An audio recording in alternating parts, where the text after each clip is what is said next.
নমস্কার বন্ধুরা। আজকে সাইকোলজি ব্যাচের প্রথম ক্লাস।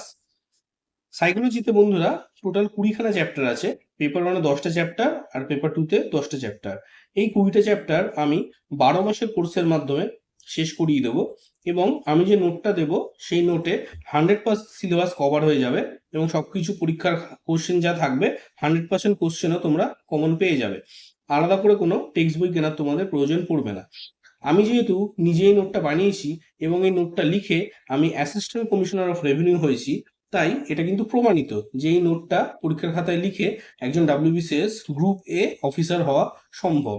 কিন্তু তোমরা একটা প্রমিস আমাকে করো, যে আমি যেদিন যেটা ক্লাস করাবো তোমরা ক্লাস যদি লাইভ করতে পারো ভালো, আর না হলে রেকর্ডিং ক্লাস অবশ্যই দেখে নেবে। তোমরা ক্লাস একটাও মিস করবে না, ক্লাস দেখে নেবে। আমি প্রত্যেকটা নোটের প্রত্যেকটা পাতা ধরে ধরে ধরে ধরে পড়াবো, যাতে কারো কোনো বুঝতে অসুবিধা না হয়। তো তোমরা ক্লাস রেগুলারলি করবে এবং এগুলোকে রিভিশন করবে বারবার। এবং যেহেতু এটা ডেসক্রিপটিভ সাইকোলজি অপশনাল পেপার, বা যে কোনো অপশনাল পেপারই ডেসক্রিপটিভ, তাই তোমাদেরকে লেখা প্র্যাকটিসটা করতে হবে। তাই তোমরা একটা কোশ্চেন প্রথমে আমার ক্লাস থেকে বুঝে নিলে, বুঝে ভালো করে পড়ে নিলে, পড়ার পর একবার নিজে একটা খাতায় লিখবে, তাহলে খাতায় লেখাও হয়ে গেল এবং তোমার লেখা প্র্যাকটিসটাও হলো। রাইটিং প্র্যাকটিসটা কিন্তু করতে হবে বন্ধুরা। তো যদি ডেলি একটা করে না পড়ো, একদিন অন্তর অন্তর একটা করে প্রশ্ন উত্তর লেখার প্র্যাকটিস করো। পরীক্ষায় 3 ঘন্টার মধ্যে 200 নম্বর তোমাকে নামিয়ে আসতে হবে, তাই রাইটিং প্র্যাকটিস তোমাদের করতেই হবে। তাহলে তোমরা আমাকে প্রমিস করো যে তোমরা রেগুলার ক্লাস করবে এবং তোমরা রিভিশন করবে এবং তোমরা রাইটিং প্র্যাকটিস করবে। তাহলে চলো বন্ধুরা, শুরু করা যাক। তাহলে আমাদের আজকে প্রথম চ্যাপ্টার আমরা শুরু করব পার্সোনালিটি থেকে। পেপার 2 এর প্রথম চ্যাপ্টার হচ্ছে পার্সোনালিটি। এটা সব থেকে ইন্টারেস্টিং চ্যাপ্টার এবং এর থেকে প্রতি বছরই কোশ্চেন আছে, মোস্ট ইম্পর্টেন্ট। তো এটা দিয়ে শুরু করছি বন্ধুরা, চলো শুরু করা যাক। Freud structural theory of personality. Sigmund Freud ইনি একজন অস্ট্রিয়ান নিউরোলজিস্ট ছিলেন, যিনি পার্সোনালিটি সম্বন্ধে থিওরি দিয়েছেন। এই পার্সোনালিটি সম্বন্ধে অনেকগুলো থিওরি আমরা পড়ব। আমাদের সিলেবাসে 4টে থিওরি আছে। একটা হচ্ছে আমাদের কার্ল রজার্সের থিওরি, একটা হচ্ছে আমাদের আইজেন্কসের থিওরি, একটা হচ্ছে আমাদের এরিক এরিকসনের থিওরি, আর একটা হচ্ছে আমাদের সিগমন্ড ফ্রয়েডের থিওরি। তো এই 4টের মধ্যে প্রথমে সিগমন্ড ফ্রয়েডটা দিয়ে শুরু করছি। তাহলে প্রথমে আসছে বন্ধুরা, যে পার্সোনালিটি, এই যে আমরা বলি না এই লোকটার খুব ভালো পার্সোনালিটি আছে, খুব স্মার্ট। তাহলে পার্সোনালিটি বলতে আমরা কি বুঝি? প্রথম কথা, পার্সোনালিটি এসছে একটা ল্যাটিন ওয়ার্ড পার্সোনা থেকে। পার্সোনা কথাটার অর্থ হচ্ছে মাস্ক। এই যে আমরা বিভিন্ন রকম নাটক দেখি, অভিনয় দেখি, এই অভিনয় বিভিন্ন ধরনের লোকেরা মুখের উপর মাস্ক পরে বিভিন্ন ধরনের রোল করছে। ধরো রামের রোল করছে, বা রাবণের রোল করছে, সীতা রোল করছে। তাহলে আমরা একটা অভিনয় করছি। এই অভিনয়ের মাধ্যমে actors to portray different roles, বিভিন্ন ধরনের রোলকে তারা পোর্ট্রে করছে। তাহলে আহ, তারা নিজের আসল রূপটাকে লুকিয়ে রেখে বাইরে একটা অন্য একটা রূপকে দেখাচ্ছে। তাহলে এই যে একটা অভিনয়, তারা একটা অভিনয় করছে, এই অভিনয়ের মাধ্যমে তাদের একটা ব্যক্তিত্ব প্রকাশ পাচ্ছে। এই অভিনয়ের মাধ্যমে একটা ব্যক্তিত্ব গঠনের যা যা উপাদান দরকার সেইটা প্রকাশ পাচ্ছে। তাহলে এখানে একটা সংজ্ঞা দিয়েছে, এটা খুব ইম্পর্টেন্ট। এই সংজ্ঞাটা দিয়েছে আমেরিকান সাইকোলজিক্যাল অ্যাসোসিয়েশন, এপিএ। তারা বলছে personality refers to individual differences in characteristic patterns of thinking, feeling and behaving. এটা অবশ্যই মুখস্থ করে পরীক্ষা খাতা লিখে আসবে, ভেরি ভেরি ইম্পর্টেন্ট। তাহলে পার্সোনালিটি কিন্তু এক একটা লোকের এক এক রকম হয়। আমার পার্সোনালিটি আলাদা, তোমার পার্সোনালিটি অন্যরকম। কখনো একটা লোকের পার্সোনালিটির সঙ্গে আরেকটা লোকের পার্সোনালিটি মিলবে না। আর এই পার্সোনালিটি আমাদের যে থিঙ্কিং, ফিলিং আর আমাদের বিহেভিয়ার, এইগুলোকে বিল্ড করতে সাহায্য করে। তাইলে এই যে একটা লোকের থেকে আরেকটা লোকের যে ইন্ডিভিজুয়াল ডিফারেন্স আসছে, এই ইন্ডিভিজুয়াল ডিফারেন্সের কারণটা কি? ইন্ডিভিজুয়াল ডিফারেন্স দুটো কারণে হয়। একটা হচ্ছে হেরিডিটি, জন্মগত যে আমাদের মধ্যে ডিএনএ এর মাধ্যমে যে ক্যারেক্টারিস্টিক্স গুলো আসছে সেটার জন্য। আরেকটা হচ্ছে এনভায়রনমেন্ট, মানে আমরা জন্ম থেকে যে পরিবেশে বেড়ে উঠছি, আমরা পরিবেশ থেকে যে ধরনের সাপোর্ট পাচ্ছি, সেটা সেটা প্রত্যেকটা মানুষের তো সমান হয় না। কারোর বাড়ির অবস্থা একরকম, আরেকজনের বাড়ির অবস্থা অন্যরকম। তাই এই হেরিডিটি আর এনভায়রনমেন্টটা আলাদা আলাদা বলে প্রত্যেকটা মানুষের মধ্যে ইন্ডিভিজুয়াল ডিফারেন্সেস চলে আসছে। সেই ইন্ডিভিজুয়াল ডিফারেন্সের মাধ্যমে আলাদা আলাদা পার্সোনালিটি তৈরি হচ্ছে। তাহলে বন্ধুরা, এই যে পার্সোনালিটি তৈরি হচ্ছে, এটা একটা লোকের থেকে আরেকটা লোকের আলাদা। এবার বন্ধুরা পার্সোনালিটি যে স্টাডি করার জন্য আমাদের প্রথমে আন্ডারস্ট্যান্ড করতে হবে ইন্ডিভিজুয়াল ট্রেটস। যেমন একটা লোকের থেকে আরেকটা লোকের যে ট্রেট অর্থাৎ যে বৈশিষ্ট্যগুলো সেগুলো আলাদা হয়। ধরো সোশিয়েবিলিটি, একটা লোক মিশুকে কিনা অথবা একটা লোক লাজুক কিনা, একটা লোক আরেকটা লোকের সঙ্গে সোশ্যাল কমিউনিকেশন করতে পারছে কিনা অথবা গুটিসুটি মেরে থাকছে কিনা। ভালনারেবিলিটি, ইমোশনাল স্টেবিলিটি, একটা লোক কতটা ইমোশনালি স্টেবল, একটা লোক কি হঠাৎ করে রেগে যাচ্ছে, ওদিকে আরেকটা লোক দেখো কোনো রকম বিপদে পড়েও বা টেনশনের সিচুয়েশনে পড়েও নিজেকে শান্ত রাখতে পারছে। তাহলে এটা ইমোশনাল স্টেবিলিটির মধ্যেও একটা মানুষের থেকে আরেকটা মানুষের মধ্যে ভিন্নতা দেখতে পাওয়া যায়। এছাড়া understanding the integration of personality components to form a coherent whole. তাহলে এই যে বিভিন্ন রকম কম্পোনেন্ট গুলো আছে এইগুলোর একটা সমন্বয়, এই সমন্বয়ের মাধ্যমে পার্সোনালিটিটা তৈরি হচ্ছে। এই ফ্রয়েডের যে স্ট্রাকচার অফ পার্সোনালিটি থিওরি এটা দিয়েছিলেন সিগমন্ড ফ্রয়েড, আমি একটু আগে বললাম বন্ধুরা। এটার এই পার্সোনালিটি স্ট্রাকচারটাকে তিনটে ভাগে ভাগ করা যায়। একটা হচ্ছে ইট, একটা হচ্ছে ইগো, একটা হচ্ছে সুপার ইগো। বন্ধুরা এক এক করে আসছি। ইট হচ্ছে আমাদের প্রিমিটিভ কোর, মানে আমাদের একটা আদিম প্রবৃত্তি। নেচার, এর নেচার কি ধরনের? Inborn, instinctual and unconscious. অর্থাৎ একটা বাচ্চার যখন জন্ম হয় তুমি দেখবে একটা বাচ্চা, ধরো তুমি একটা বাচ্চাকে মেলায় নিয়ে গেছো, তখন সেই বাচ্চাটা বললো যে আমি একটা আইসক্রিম খাবো। তখন তুমি হয়তো দেখছো আশেপাশে কোনো আইসক্রিমের দোকান নেই। তুমি যদি তাকে সেটা বুঝিয়ে বলো যে এখানে কোনো আইসক্রিমের দোকান নেই, সে কি বুঝবে? সে ভ্যাঁ করে কান্নাকাটি করতে শুরু করবে, সে মানবে না কিছুতে। মানে একটা বাচ্চার একটা জিনিস চাই তো এখনই চাই, তাতে করে কি পরিস্থিতি হবে বা কোনো অসুবিধা আছে কিনা সে কিছু বুঝতে চাইবে না। আমার এটা চাই তো এখনই চাই। তাহলে এই যে এক ধরনের প্রবৃত্তি, এটা একটা বাচ্চাদের থাকে ইনবর্ন এবং ইনস্টিংচুয়াল প্রবৃত্তি এবং আনকনসাস। সে কিন্তু ইচ্ছা করে এটা করছে না, তার ভেতর থেকে একটা ফিলিং আসছে যে আমার এটা চাই তো চাই। তাহলে সে নিজের অবচেতন অবস্থায় একটা জিনিস চাইছে। এর ফাংশন হচ্ছে acts as the source of all psychic energy containing eros. Eros মানে হচ্ছে life instinct related to survival, reproduction, pleasure. আরেকটা হচ্ছে thanatos, death instinct related to aggression, destruction. তাহলে এটা আমাদের লাইফ ইনস্টিংক্ট এবং ডেথ ইনস্টিংক্ট সঙ্গে জড়িত। লাইফ ইনস্টিংক্ট বলতে কি বোঝায়? আমাদের বেঁচে থাকার যে প্রবৃত্তি সেইগুলো হচ্ছে অ্যারোসের মধ্যে পড়ে। যেমন ধরো আমি আরো একটা এক্সাম্পল দিচ্ছি, ফলিং ইন লাভ, কারোর সাথে প্রেমে পড়া। অথবা ধরো একটা মা তার বাচ্চাকে যে খাওয়াচ্ছে, ধরো একটা মা তার বাচ্চাকে ব্রেস্ট ফিড করাচ্ছে, তাহলে বাচ্চাটা সেই দুধটা খেয়ে বেঁচে থাকছে। তাহলে নিজে বাঁচা বা অন্য মানুষকে বাঁচতে দেওয়ার যে প্রবৃত্তি, তাহলে ব্রেস্ট ফিডিং। একটু ভুল হলো।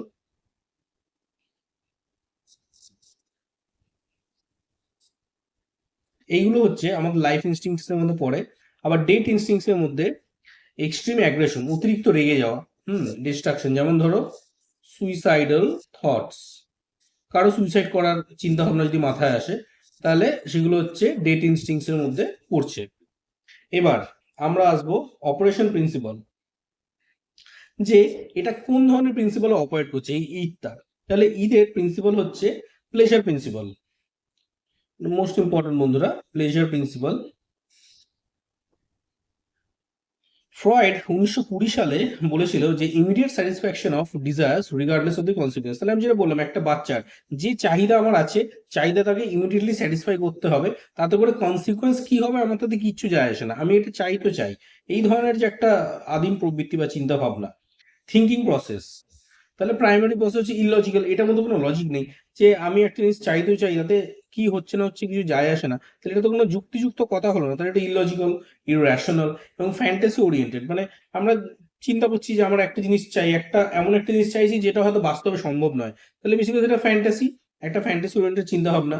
রিয়েলিটি অ্যাওয়ারনেস, এর সঙ্গে বাস্তবের কোনো রকম সম্পর্ক নেই, কারণ বাস্তবে সেটা পসিবল না। অথবা সোশ্যাল নর্মস, এই যে আমি একটা একটা কি বলবো, একটা একটা অবান্তর একটা যেটা সম্ভব না এরকম একটা চাহিদা রাখছি, একটা একটা ধরো উম, আহ, ভুল আবদার করছি, তাতে করে মানুষ কি বলবে, মানুষ কি ভাববে, সমাজে কি ধরনের চিন্তা ভাবনা হবে সেগুলো নিয়েও তাদের কোনো অ্যাওয়ারনেস নেই। তাহলে কোনো সোশ্যাল নর্মস এরা মেনে চলছে না এবং পিওরলি সেলফিশ এবং উইশ ড্রিভেন, যে শুধু নিজের কথাটাই ভাবছে এবং উইশ ড্রিভেন, যে আমার চাহিদা চাহিদা পূর্ণ হওয়া চাই। তাহলে চাহিদার দ্বারা তাড়িত, চাহিদার তাড়না এটা করছে। আমি এখানে এক্সাম্পল দিয়েছি বন্ধুরা, a child crying loudly in public for an ice cream, যেটা একটু বোঝালাম বন্ধুরা, without caring for the situation or consequence. তাহলে নিউবর্ন বেবি সম্পূর্ণ রকম হচ্ছে ইট ড্রিভেন হয়। হ্যাঁ, সম্পূর্ণ রকম হচ্ছে ইট ড্রিভেন হয়। এরপরে আমি আসবো ইগো। ইগোটা বন্ধু আমি একটু পরে বোঝাচ্ছি, আমি থার্ড পার্টটা বোঝাই, তারপর ইগোটা বোঝালে তোমাদের সুবিধা হবে। Super ego. সুপার ইগো হচ্ছে মোরাল কম্পাস, আমাদের নীতিবোধ। এর নেচার হচ্ছে develops letter in the childhood, একটু যখন হালকা ম্যাচুরিটি হতে শুরু করে তখন এই সুপার ইগো ব্যাপারটা আসে। Often through interaction with the parents and society, বাবা মার কাছ থেকে আমরা যে শিক্ষাগুলো পাই, সমাজে বিভিন্ন লোকের সঙ্গে মেলামেশার মাধ্যমে আমরা যে শিক্ষাগুলো পাই, যে এই কাজটা তুমি করবে, এই কাজটা তুমি করবে না, এই কাজটা তোমার পক্ষে উচিত, এই কাজটা তোমার পক্ষে অনুচিত, এই ধরনের চিন্তা হয়, এই ধরনের ইন্টারাকশনের মাধ্যমে এই ডেভেলপমেন্ট গুলো আমাদের মধ্যে আসে। তাহলে ফাংশন কি? Serves as the ethical component of personality. এই যেটা বললাম নীতিবোধ, যে আমাদের মৌলিক নীতি কি বলে, এটা কি আমার করা উচিত হবে না অনুচিত হবে, আমাদের মোরাল স্ট্যান্ডার্ডস, এইগুলো নিয়ে এর ফাংশন। অপারেশন প্রিন্সিপাল হচ্ছে অবভিয়াসলি মোরালিটি প্রিন্সিপাল, নীতি। Aims for perfection rather than pleasure or practicality, বাস্তবে কি হবে অথবা কি করলে আমি আনন্দ পাবো, তার থেকে কোনটা করলে আমার জিনিসটা পারফেক্ট হবে অথবা একটা আদর্শ হবে, সেটা নিয়ে আমরা চিন্তা ভাবনা করি। মানে আমাদের মধ্যে এটা একটা আদর্শবোধ জন্মাতে সাহায্য করে। রোল হচ্ছে controls the impulses of it. ওই যেটা বললাম, ইট চাইছে এখনই একটা জিনিস করবো, অমনি তাকে সুপারিকো বাধা দেবে যে এই জিনিসটা এখন করলে এটা অনুচিত হবে। তাহলে সে ইটকে সবসময় নিয়ন্ত্রণ করবার চেষ্টা করে। Pushes the ego towards idealistic and ethical goals, এই ইগোকে বোঝাবে যে আমাকে আইডিয়ালি বিহেভ করতে হবে এবং এতে করে তুমি যেটা চাইছো সেটা করাটা সঠিক হবে না, আমাকে এথিক্সকে বজায় রাখতে হবে। এবার সুপার ইগোর মধ্যে দুটো সাবসিস্টেম আছে। একটা হচ্ছে conscience, makes us feel guilty when we violate moral rules. এই ধরো আমি একটু আগে যেটা বললাম যে ঈদ যেটা চাইছে সেটা তো অনুচিত, এবার ধরো আমরা ঈদের তাড়নায় এসে একটা অনুচিত কাজ করে ফেললাম, পরবর্তীকালে আমাদের মনে হয় না ই মা এই কাজটা আমি করলাম, এটা কি ঠিক হলো, এই লোকটা কি ভাববে, পরে তো নিজেকেই আমার অপরাধী বলে মনে হবে। তাহলে এই ফিলিংটা আমাদের মধ্যে কে করাচ্ছে? এই ফিলিংটা আমাদের মধ্যে করাচ্ছে সুপার ইগো। সুপার ইগো আমাদেরকে গিল্ট ফিল করাচ্ছে এবং গিল্ট ফিলিং এর মাধ্যমে আমাদেরকে শাস্তি দিচ্ছে যাতে আমরা দ্বিতীয়বার এই ধরনের কাজে লিপ্ত না থাকি। এছাড়া ideal self represents how we ought to be. Id আমাদেরকে বোঝায় যে আমাদের আদর্শ হওয়ার জন্য কেমন হওয়া উচিত, কিরকম করলে আমাদের আমরা আদর্শ হতে পারবো। ইমেজ অফ পারফেকশন, পারফেক্ট হওয়ার জন্য কি কি করা উচিত, আমি একটা এক্সাম্পল দিচ্ছি। You avoid cheating in a meeting or exam, তুমি পরীক্ষার হলে তুমি চিটিং করবে, সেটা করাটা তোমার নীতিবোধে আটকাবে, সেটা করা অনুচিত, সেটা করলে লোকে তোমাকে খারাপ বলবে। তাই এটা ভয়ের জন্য আমি নয়, বরং মোরালি রং, নীতিগতভাবে এটা সঠিক নয়, তাই আমি নিজে থেকেই চিটিং কাজে লিপ্ত হব না। তাহলে superego can both punish, ও পানিশও করতে পারে, একটু আগে যেটা বললাম গিল্ট ফিল করায়, আমাকে নিজের চোখে নিজেকে অপরাধী করে তোলে, আমার মধ্যে একটা বিবেকের তাড়না তৈরি করে, তাহলে এটা পানিশমেন্ট হচ্ছে। আর রিওয়ার্ড, রিওয়ার্ড হচ্ছে গর্ব, আমি যদি একটা ভালো কাজ করি যেটা আমার নীতিবোধকে আরো স্ট্রং করছে, আমার নীতি আমাকে বলবে আমি তোমার উপর গর্বিত, আমাদের মধ্যে একটা ভালো কাজ করে আমাদের গর্ব হয়, আমরা একটা গর্ব অনুভব করি, তাহলে সুপার ইগো আমাদেরকে একটা রিওয়ার্ড দিচ্ছে, রিওয়ার্ড দিচ্ছে যে তুমি গর্বিত বোধ করো। আচ্ছা, এরপরে বাকি ছিল ইগোটা, ইগোটা পরে বোঝাবো বললাম, এবার আমার ইগোটা বোঝাতে সুবিধা হবে কারণ আমি সুপার ইগোটা বলে দিয়েছি। Ego the rational mediator. Mediator মানে কি? দেখবে অনেক সময় দুপক্ষে যখন ঝগড়া লাগে তখন তাদের ঝগড়াটাকে শান্তিপূর্ণভাবে একটা সমাধান করার জন্য একটা লোককে নিযুক্ত করা হয়, সেই লোকটা হচ্ছে মিডিয়েটর। ও কি করে, দুপক্ষকে বসিয়ে দুপক্ষের কথা শুনে দুপক্ষকে একটা আন্ডারস্ট্যান্ডিং এ নিয়ে আসে, যাতে এও কিছুটা এর কথাও থাকলো আবার এই পক্ষের কথাও কিছুটা থাকলো, তাহলে দুজন রাজি হয়ে গেল, ব্যাপারটা মিটে গেল। এখানে ইগো, এই ইট আর এদিকে সুপার ইগো, এই দুজনের মধ্যে একটা ব্যালেন্স করে, এর কাজ হচ্ছে বেসিক্যালি একটা ব্যালেন্স তৈরি করা। এর নেচার হচ্ছে develops after birth to handle external reality, মানে আমাদের রিয়েলিটি যেটা সম্ভব, আমরা প্লেজারটাও ঈদ অনুযায়ী প্লেজার প্রিন্সিপালও চলতে পারবো না, আবার সুপার ইগোর কথা শুনে আমরা যদি অতিরিক্ত আদর্শবাদী হয়ে যাই সেটা তো আমাদের সঠিকভাবে আমাদের পার্সোনালিটি ডেভেলপ করবে না, মানে সবার পক্ষে তো সন্ন্যাসী হওয়া সম্ভব নয়। তাহলে আমাদের প্র্যাকটিক্যালি রিয়ালিটিতে আমাদের কি হওয়া উচিত সেটা আমাদের ইগো বলে। তাহলে functions as the decision making component of personality. Balances একটু আগে বললাম বন্ধুরা, balances the demands of id, the moral restrictions of superego. এই সুপার ইগো আমাদের মধ্যে অতিরিক্ত একটা রেস্ট্রিকশন তৈরি করে আমাদের নীতিবোধের মাধ্যমে, সেটাও আমি কিছুটা রাখবো কিছুটা রাখবো না, এবং ঈদের ডিমান্ডটাও আমি আংশিক পূর্ণ করব, সম্পূর্ণ করব না। তাহলে রিয়ালিটিতে আমি নিজেকে ব্যালেন্স করে চলতে পারবো। অপারেশন হচ্ছে রিয়ালিটি প্রিন্সিপাল, একটু আগে বললাম। Satisfies its demand in realistic and socially appropriate ways. যতটা সমাজে চোখে এটা গ্রহণযোগ্য, ততটাই আমি ঈদের ডিমান্ডটাকে পূর্ণ করব। সেই জন্য আমি ইনস্ট্যান্ট যে গ্র্যাটিফিকেশন, মানে তাৎক্ষণিক যে একটা চাহিদার পূর্ণ হয়, সেটা করব না। চাহিদাটা একটু পরে, একটু কম, একটু আংশিকভাবে পূর্ণ করব, যাতে করে সমাজে সেটা গ্রহণযোগ্য হবে এবং ঈদ আংশিকভাবে স্যাটিসফাইড থাকবে। তাহলে থিঙ্কিং হচ্ছে লজিক্যাল, অবভিয়াসলি, যেটা আমার logically possible, problem solving oriented এই থিঙ্কিং প্রসেসটা। Social roles consider social norms, অবশ্যই আমার সোশ্যালে, আমার সামাজিকভাবে কতটা একটা কাজ গ্রহণযোগ্য হবে, সমাজের বিভিন্ন ব্যক্তি তাকে কি চোখে দেখবে, সেটা মাথায় রেখে এরা কাজ করে। এবং সমাজের যে রুলস, এটিকিটস মানে ম্যানার্স, যেগুলো ম্যানার্স গুলো বজায় রাখা, কার্সি এগুলো বজায় রাখা এর কাজ। এক্সাম্পল দিয়েছি বন্ধুরা, student wants to play video games but chooses to study first and play letter. তাহলে একটা ছাত্র ইচ্ছে হচ্ছে ভিডিও গেম খেলার, কিন্তু সে যদি সারাদিন ভিডিও গেম খেলতে থাকে, তাহলে তার পড়াশোনা হবে না। আবার আহ, সারাদিন যদি পড়াশোনা করে, তাহলে সেটাও ব্রেনটাকে ডাল করে তুলবে। সারাদিন যদি পড়াশোনা করে, সেটা মেন্টাল হেলথের পক্ষে ভালো হবে না। তাহলে কি করব, প্রথমে আমি কিছুটা পড়াশোনা করে নিই, তারপর আমি খেলাধুলায় নিযুক্ত হবো। তাহলে আমার পড়াশোনাও কিছুটা হলো, আবার খেলাধুলার মাধ্যমে আমার মানসিক স্বাস্থ্য বজায় থাকলো। তাহলে এখানে একটা ফ্রয়েড খুব সুন্দর একটা অ্যানালজি দিয়েছে, যে id is the horse and ego is the rider who controls it. মানে ঈদ হচ্ছে একটা ঘোড়া, ঘোড়া ছুটছে, এবার ঘোড়াকে তুমি যদি কন্ট্রোল না করো, তখন কি হবে? লাগাম ছাড়া ঘোড়া যেখানে সেখানে গিয়ে যাকে তাকে ধাক্কা মারবে, একদম বেপরোয়া হয়ে পড়বে।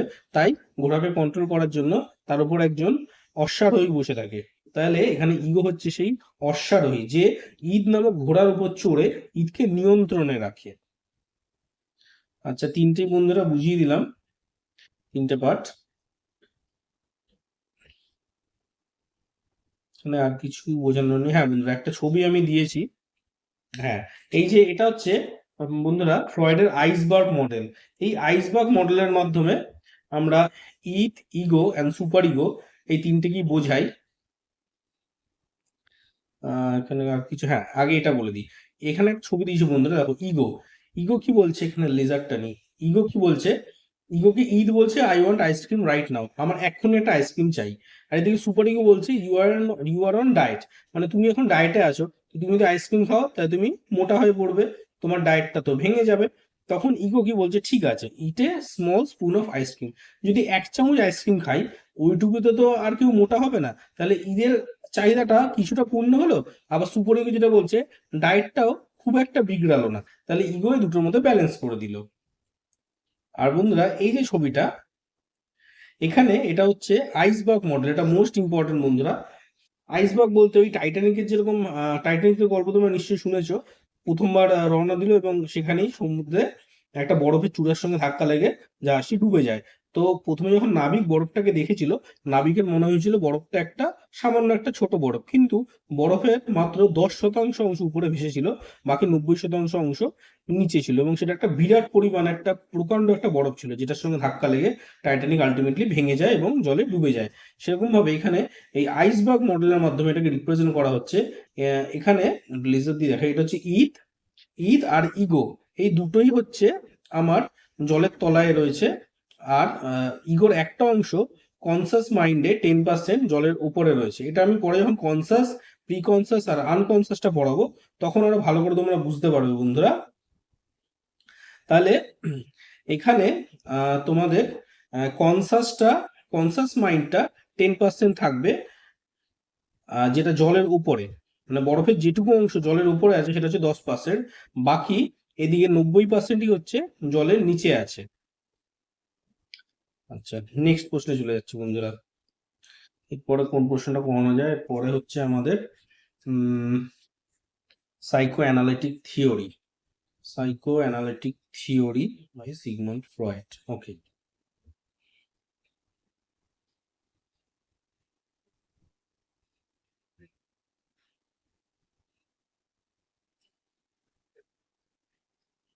হ্যাঁ, এরপর হচ্ছে বন্ধুরা psychoanalytic theory by Sigmund Freud. Sigmund Freud ছিলেন একজন, ইনি কিন্তু কোনো সাইকোলজিস্ট ছিলেন না, ইনি ছিলেন একজন অস্ট্রিয়া, ইউরোপের একটা দেশ অস্ট্রিয়া, অস্ট্রিয়ার একজন নিউরোলজিস্ট ছিল এবং ইনি সাইকো অ্যানালিসিসের ফাউন্ডার। এনাকে বলা হয় ফাদার অফ সাইকো অ্যানালিসিস এবং এনাকে আরো বলা হয় ফাদার অফ মডার্ন সাইকোলজি। আচ্ছা, তাহলে এই যে টার্ম সাইকো অ্যানালিসিস, এটা রেফার করে একটা একটা ধরনের সাইকোলজিক্যাল ট্রিটমেন্ট বা সাইকোথেরাপি। আচ্ছা, এর ডিটেলসটা আমরা সাইকোথেরাপি বলে একটা চ্যাপ্টার পরবর্তীকালে আছে, সেখানে আমরা ডিটেলসে পড়বো। এখন এখানে জাস্ট একটা ওভারভিউ দিয়ে রাখছি বন্ধুরা, চিন্তার কোনো কারণ নেই। এবং এটা একটা থিওরি যে আমাদের মাইন্ডের যে চিন্তা ভাবনা সেটা আমাদের বিহেভিয়ারকে কিরকম ভাবে ইনফ্লুয়েন্স করে সেইটা বোঝানোর জন্য এই থিওরিটা কাজে লাগে। তাহলে ফ্রয়েড এই সাইকো অ্যানালিসিসটা ডেভেলপ করেছিল 1885 থেকে 1939। এই সালগুলো, এই পিরিয়ডগুলো যদি লিখে আসতে পারো পরীক্ষার খাতায়, তাহলে কিন্তু খুব ভালো মার্কস আসবে। আমি যতটা প্রয়োজন বন্ধুরা ততটাই দিয়েছি, অতিরিক্ত কিচ্ছু লিখিনি। এর যতটা অংশ পারবে পরীক্ষা খাতায় লিখে আসার চেষ্টা করবে, দুর্দান্ত দুর্দান্ত নাম্বার উঠে যাবে। ইনি একটা আর্টিকেল লিখেছিলেন, ওনার যে আর্টিকেলটা ছিল সাইকো অ্যানালিসিসের উপর, সেটা এনসাইক্লোপিডিয়া ব্রিটানিকার 13th এডিশনে অ্যাপিয়ার করেছিল এবং সেটা খুব ফেমাসও হয়েছিল। এবং তিনি একটা বইও লিখেছিলেন, the interpretation of dreams in 1900। এইগুলো কিন্তু অবশ্যই পরীক্ষায় কিন্তু মেনশন করবে, এই নামগুলো, এই সালগুলো, ঠিক আছে? তাহলে সাইকো অ্যানালিসিস কিন্তু একটা কোর্স, এই কোর্সটা কিন্তু যে কেউ করতে পারে না। আমাদের থেরাপির মধ্যে অনেক ধরনের থেরাপি আছে যেটা যে কোনো সাইকোলজিস্ট চাইলে অ্যাডমিনিস্টার করতে পারে, কিন্তু সাইকো অ্যানালিসিস এমন একটা থেরাপি যেটা কিন্তু যে কোনো সাইকোলজিস্ট চাইলেই করতে পারে না। কেউ যদি মনে করে আমি সাইকো অ্যানালিসিস শিখবো, শিখে সাইকো অ্যানালিসিস সাইকো অ্যানালিটিক থেরাপিটাকে প্র্যাকটিস করব, তাহলে প্রথমে তাকে পারমিশন নিতে হয়। তখন যে ব্যক্তিটা এই সাইকো অ্যানালিসিসটা শিখতে চাইবে তার উপরেই সাইকো অ্যানালিসিস করে টেস্ট করে দেখা হয় যে সে সাইকো অ্যানালিসিসটা করতে পারবে কি পারবে না। সেই টেস্ট রেজাল্টের উপর যদি পরীক্ষকরা সন্তুষ্ট থাকেন, তখনই তাকে সাইকো অ্যানালিসিস্ট কোর্সটা করতে দেওয়ার পারমিশন দেওয়া হয়। এই সাইকো অ্যানালিসিসটা কিন্তু ভেরি ভেরি সেন্সিটিভ থেরাপি। তাহলে বন্ধুরা, এই এটা যেমন একটা থেরাপির প্রসঙ্গে আমি বলি, আমরা যে কাউন্সিলিং এ যাই, আমরা জেনারেলি শুনে থাকি যে কারো কোনো রকম মানসিক সমস্যা হলে সে সাইকোলজিস্টের কাছে যায় একটা কাউন্সিলিং করানোর জন্য। তাহলে এই যে counselling itself is a therapy, কাউন্সিলিংটাও এক ধরনের থেরাপি। কিন্তু লিখে দিই বন্ধুরা, কাউন্সিলিংটাও এক ধরনের থেরাপি। কেননা এই থেরাপির মাধ্যমে বিহেভিয়ার মডিফিকেশন করা হয়, বিহেভিয়ার মডিফিকেশন করা হয়। এই বিহেভিয়ার মডিফিকেশনের মাধ্যমে ধরো কোনো কারো একটা ধরো ব্যাড হ্যাবিট আছে, সেই ব্যাড হ্যাবিটটাকে তো চেঞ্জ করতে হবে। তাহলে কারো কোনো ব্যাড হ্যাবিট, সেই ব্যাড হ্যাবিটটাকে রেকটিফাই করা, রেকটিফাইং ব্যাড হ্যাবিটস। তাহলে কারো কোনো বাজে অভ্যাসকে আমি যদি সংশোধন করে দিই, তাহলে সেটা তার বেসিক্যালি বিহেভিয়ারকে মডিফাই করা হলো। তাহলে বিহেভিয়ারের যে মডিফাই, এটা কাউন্সিলিং এর মাধ্যমে হচ্ছে, যেটা একটা ইটসেলফ থেরাপি। আচ্ছা, এবার বন্ধুরা টপিকে ফিরি, সেটা হচ্ছে সাইকো অ্যানালিসিস। সাইকো অ্যানালিসিস কি হয়, সাইকো অ্যানালিসিস্ট সাইকো অ্যানালিসিস যেটা করা হয় সেটা হচ্ছে, সাইকো অ্যানালিসিসের মেন যে ফোকাস সেটা হচ্ছে ফ্রি অ্যাসোসিয়েশন। পেশেন্টকে ফ্রিলি বলতে দেওয়া হয়, যা তার মাইন্ডে আছে তুমি খুলে বলে দাও। দি patient is encourage to say anything and everything that comes in their mind. যা মাথায় আসছে তাই বলো। সাইকো অ্যানালিসিস্ট কি করে, সেটাকে ভালো করে শোনে এবং তার যে থট প্রসেসগুলো আছে সেই থট প্রসেসগুলোর উপর ফোকাস করে। এই থটসগুলোকে সে অ্যানালাইজ করে তার মাইন্ডের মধ্যে যে যে ইমোশনাল বা সাইকোলজিক্যাল প্রবলেম আছে তার হিডেন কজটা কি সেটাকে আনকভার করে।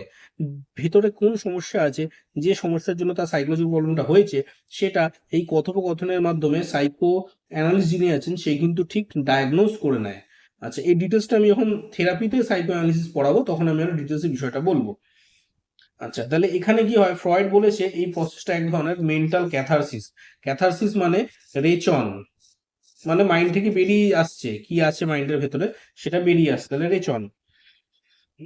Release of repressed thoughts and feelings. Repressed মানে অবদমিত, মানে মনের মধ্যে যে সমস্ত কথা চেপে রাখা হয়েছে সেগুলোকে বলছে রিপ্রেস থটস। এই মনের মধ্যে চেপে রাখা থটস গুলোকে বের করে আনা হয় সমস্যাটাকে ধরার জন্য। তাহলে বন্ধুরা এবার ফ্রয়েডের একটা টপোগ্রাফিক্যাল থিওরি আছে। টপোগ্রাফিক্যাল থিওরি বলতে এখানে তিনটে পার্ট, একটা হচ্ছে আমাদের কনসাস মাইন্ড, একটা প্রি কনসাস মাইন্ড, একটা আনকনসাস মাইন্ড। এই তিনটেকেও আমরা পড়বো পরবর্তীকালে। এই যে তিনটে লেয়ার আছে মাইন্ডের, কনসাস মানে হচ্ছে চেতন, কনসাস মানে হচ্ছে আমাদের চেতন, প্রি কনসাস মানে হচ্ছে আমাদের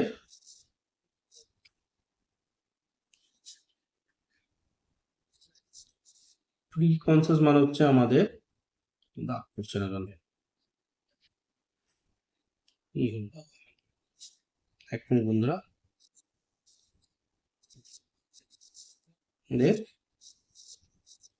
প্রাক চেতন, আর কনসাস মাইন্ড মানে হচ্ছে অবচেতন।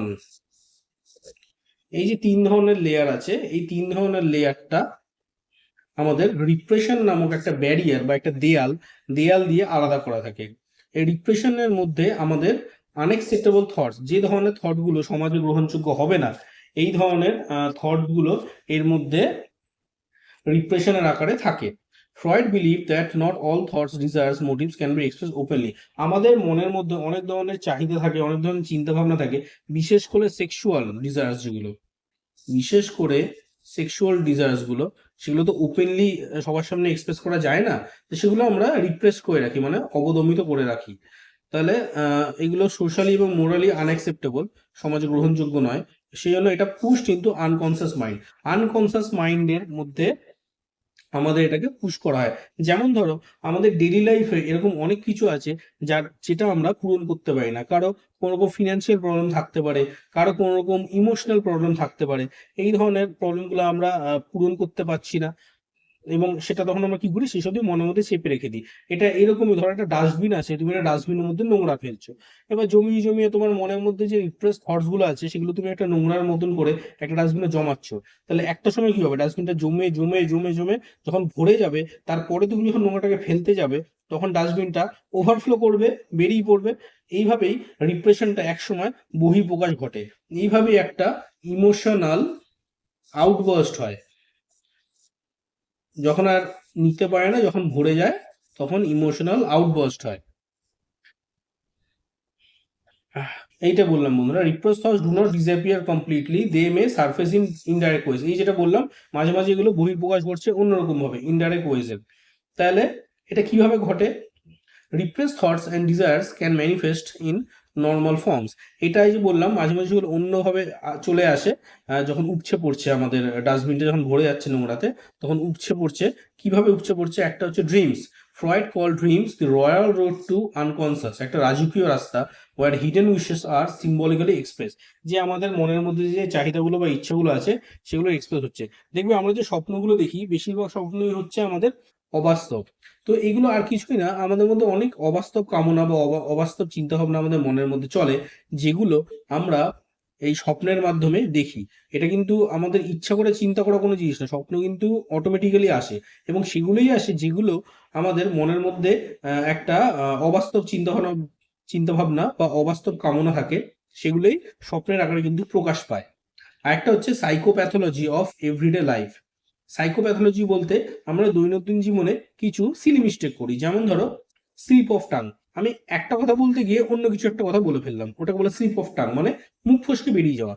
তার মানে আমি কিন্তু ওটা বলতে চাইনি, কিন্তু ভেতর থেকে বেরিয়ে আসছে। তার মানে কি, ওই যে থটগুলো চেপে থাকতে পারছে না সেগুলো বেরিয়ে আসছে। স্লিপ অফ পেন, আমি একটা লিখতে গিয়ে অন্য একটা শব্দ লিখে ফেললাম। ফরগেটিং নেমস, এই হয় না, এমা এই নামটা ভুলে গেলাম, এমা এই নামটা পেটে আসছে মুখে আসছে না, হয় না এইগুলো। মিসপ্লেসিং অবজেক্টস, জিনিস রেখেছি ভুলে গেছি, কোথায় রেখেছি মনে পড়ছে না, এটা কোথায় রেখেছিলাম, ওটা কোথায় রেখেছিলাম, মিসপ্লেস করে ফেলেছি। তো এইভাবে এই দুটো ভাবে একটা ড্রিমস, একটা সাইকোপ্যাথোলজি অফ এভরিডে লাইফ, এর মাধ্যমে আমাদের রিপ্রেস থটস গুলো বেরিয়ে আসছে। এগুলোকে ফ্রয়েডিয়ান স্লিপসও বলা হয়ে গিয়ে থাকে।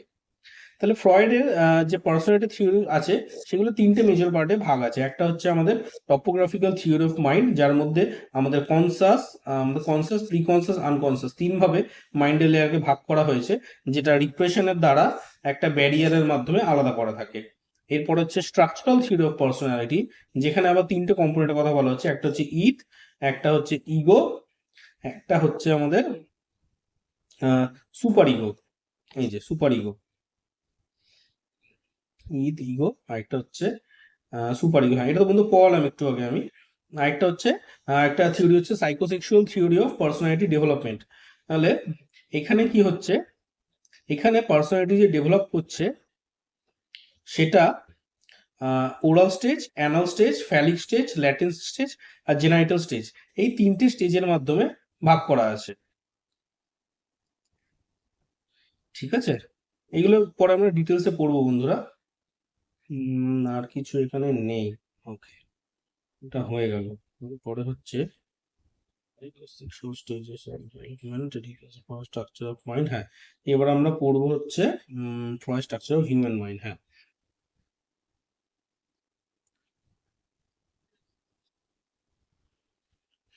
হ্যাঁ, এরপর আমরা পড়বো বন্ধুরা Freud structure of human mind. এটাকে আমরা টপোগ্রাফিক্যাল মডেলও বলছি, যেটাকে একটা আইসবার্গ দিয়ে, হ্যাঁ সরি, যেটাকে একটা আইসবার্গ দিয়ে বোঝানো হয়েছে।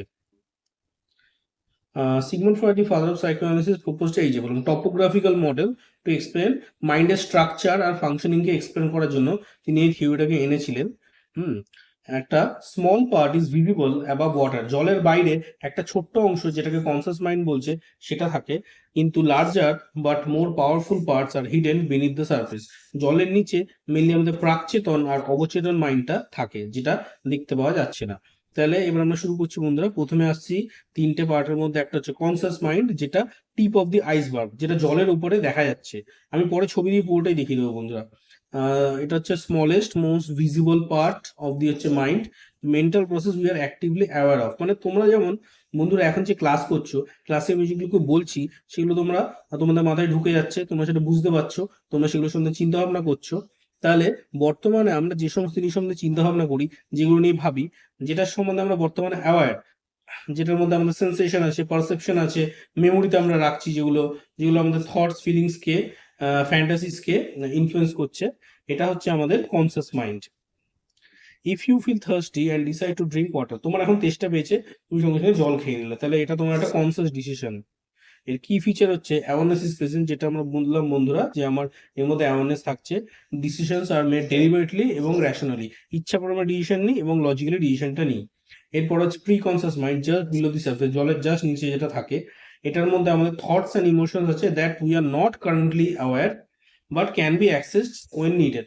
ধরো একজনের ফোন নাম্বার, তোমার বন্ধু, তুমি তো ফোন নাম্বার সম্বন্ধে এই মুহূর্তে চিন্তা করছো না, কিন্তু তোমার যদি খুব প্রিয় বন্ধুর একটা ফোন নাম্বার আমি জিজ্ঞেস করি, হয়তো তুমি একটু ভেবে ভেবে মনে করে নিলে। তাহলে যে ধরনের জিনিসগুলো তুমি এই মুহূর্তে ভাবছো না, কিন্তু একটু চিন্তা করলে, ব্রেনে একটু চাপ দিলে মনে পড়ে যাবে, সেটা হচ্ছে তোমার সাবকনসাস বা প্রিকনসাস।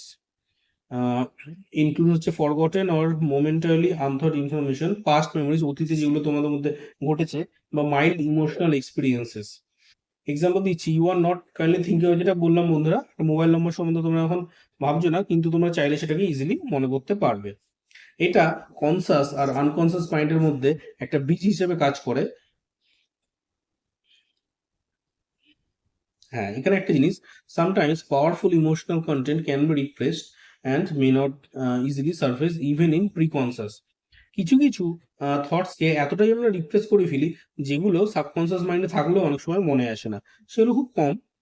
এবার আমি চলে যাচ্ছি আনকনসাস মাইন্ড। এটা হচ্ছে দি বেস অফ দি আইসবার্গ। এটা হচ্ছে লার্জেস্ট, সব থেকে বেশি ইনফ্লুয়েন্সিয়াল এবং ইনঅ্যাক্সেসিবল পার্ট অফ দি মাইন্ড। মানে যে জিনিসগুলো আমরা চাপ দিয়ে মনে করতে চাইলেও মনে পড়বে না।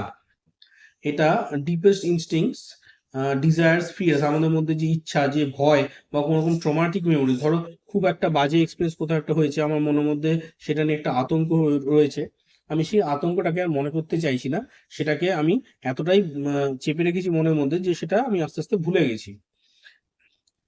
দ্যাট ইনফ্লুয়েন্স আওয়ার বিহেভিয়ার, এবং এগুলো আমাদের খুব দরকার। কেননা কিছু কিছু খারাপ ঘটনা তো আমাদের জীবনে হয়ে যায়, সেগুলো যদি সবসময় আমাদের মনে পড়ে তাহলে হয়তো সেটা আমাদের মেন্টাল হেলথকে ডিস্টার্ব করতে পারে। তাই সেগুলো ভুলে যাওয়াটাই আমাদের মানসিক স্বাস্থ্যের পক্ষে ভালো। তাহলে এর মধ্যে কি কি থাকে? রিফ্রেশড মেমোরিজ, প্রিমিটিভ আর্জেস, আদিম প্রবৃত্তি, আনএক্সেপ্টেবল ডিজায়ার, যেগুলো আমাদের গ্রহণযোগ্য নয়, সেরকম বাজে কিছু চাহিদা, ট্রমাটিক এক্সপিরিয়েন্সেস, একটু আগে আমি বললাম। Drive related to sex and aggression, কোনো যৌন চাহিদা বা অতিরিক্ত আমাদের রাগ, এগুলো সহজে আমরা অ্যাক্সেস করতে পারবো না, মানে চাইলেই চট করে মনে করতে পারবো না, কিন্তু এগুলো আমাদের বিহেভিয়ার, জাজমেন্ট এবং ইমোশনাল রেসপন্সকে আমাদের ইনফ্লুয়েন্স করে।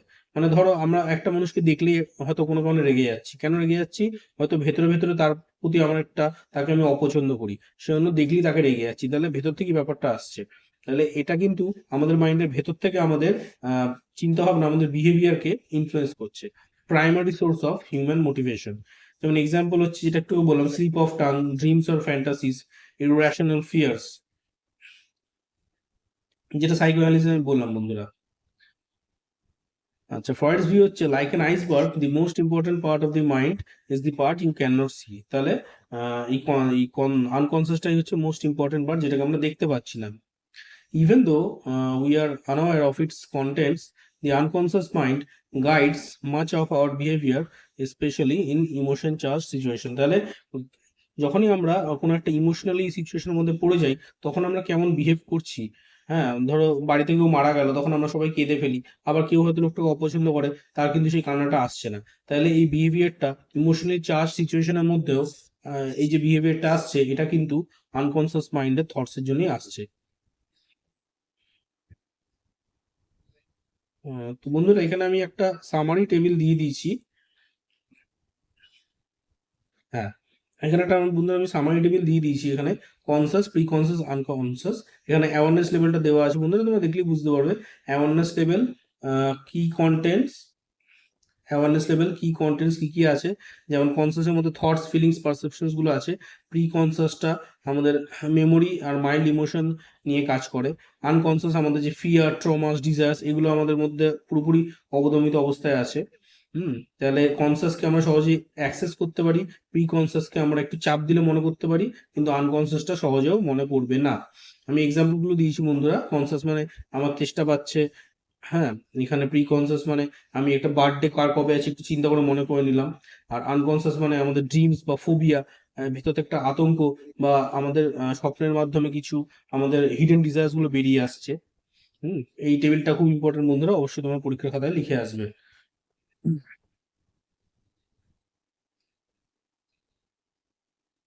আর এখানে বলার মতো হচ্ছে,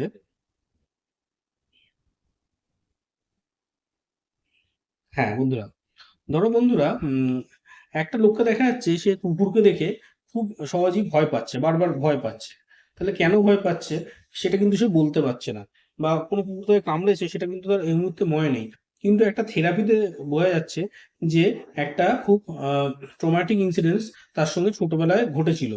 তাহলে ওই ইনসিডেন্টটার জন্য হয়তো কুকুরের থেকে কোনো একটা ইনসিডেন্ট, হয়তো ছোটবেলায় কোনো কুকুর তাকে কামড়েছিল, বা কুকুরকে নিয়ে কোনো রকম আতঙ্ক তার মনের মধ্যে ছোটবেলা থেকে ছিল, যেটা তার ভয়টাকে ইনফ্লুয়েন্স করছে। তো বন্ধুরা, এই ছবিটা হচ্ছে মোস্ট ইম্পর্টেন্ট। এখানে আমি এই টপোগ্রাফিক্যাল মডেল তা বুঝিয়েছি, আর স্ট্রাকচারাল থিওরি অফ মাইন্ডটা বুঝিয়েছি। এই দুজনের যে সম্মেলন, যে টপোগ্রাফিক্যাল থিওরি অফ মাইন্ড আর হচ্ছে তোমার স্ট্রাকচারাল থিওরি অফ মাইন্ড, ওদের মধ্যে রিলেশনশিপটা কি সেটা এখানে বুঝিয়েছি বন্ধুরা। আমাদের যে লেজারটা নিয়ে আমাদের যে আনকনসিয়াস পার্টটা, আনকনসিয়াস আমার চলছে প্লেজার প্রিন্সিপালের মাধ্যমে, সেটা আমাদের ঈদের সঙ্গে জড়িত। আর প্রি কনসিয়াস যেটা, সেটা কিন্তু আমাদের সুপার ইগোর সঙ্গে জড়িত। প্রি কনসিয়াস কাজ করছে মোরালিটি প্রিন্সিপাল নিয়ে, আর আমাদের যে কনসিয়াস পার্টটা, যে আমাদের চেতন অবস্থা, আমরা এখন বর্তমানে যে সমস্ত জিনিসগুলো আমাদের চেতনার মধ্যে রয়েছে, সেটা হচ্ছে ইগো, সেটা রিয়েলিটি প্রিন্সিপালের উপর কাজ করে। এবার এখানে আমি পার্সেন্টেজ গুলো লিখে দিচ্ছি। এই কনসাসটা হচ্ছে আমার 10% থাকে, সাবকনসিয়াস হচ্ছে আমার মোটামুটি 50 থেকে 60% থাকবে, আর আনকনসিয়াস হচ্ছে আমার 30 থেকে 40% থাকবে। এছাড়া এই যে প্রি কনসাস, এইখানে প্রি কনসাসটা হচ্ছে আমাদের থটস, থটস, ফিলিং, এছাড়া আমাদের বিলিভ, বিশ্বাস, লাভ, অ্যাফেকশন, এইগুলোকে ইনফ্লুয়েন্স করে। আর আনকনসিয়াসের মধ্যে আমাদের র থটস গুলো আছে, আমাদের যে আদিম প্রবৃত্তির যে চিন্তা ভাবনা, তাহলে র থটস,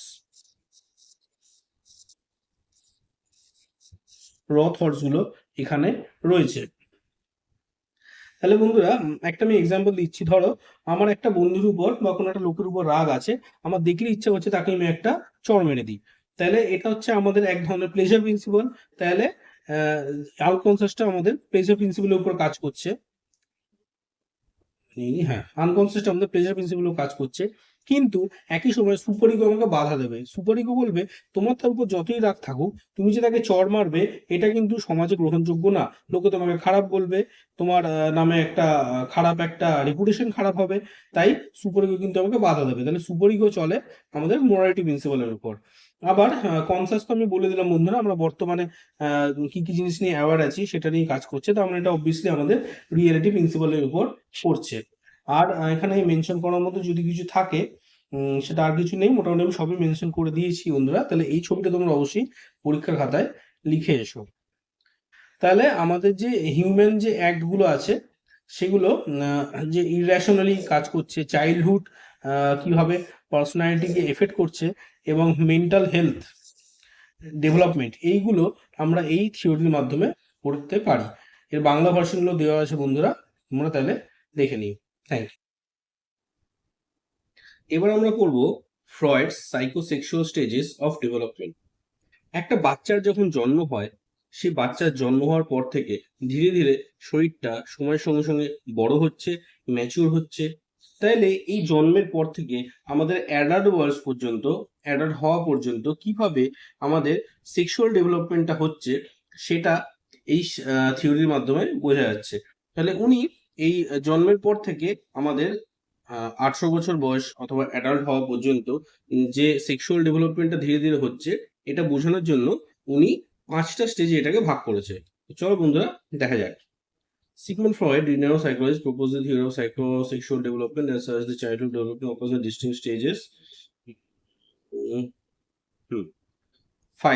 বললাম 5 স্টেজেস আছে সেক্সুয়াল সাইকোসেক্সুয়াল ডেভেলপমেন্ট। ফ্রয়েডের যে থিওরি, এটার মেন কোর আইডিয়া হচ্ছে সেক্সুয়াল এনার্জি বা লিবিডো।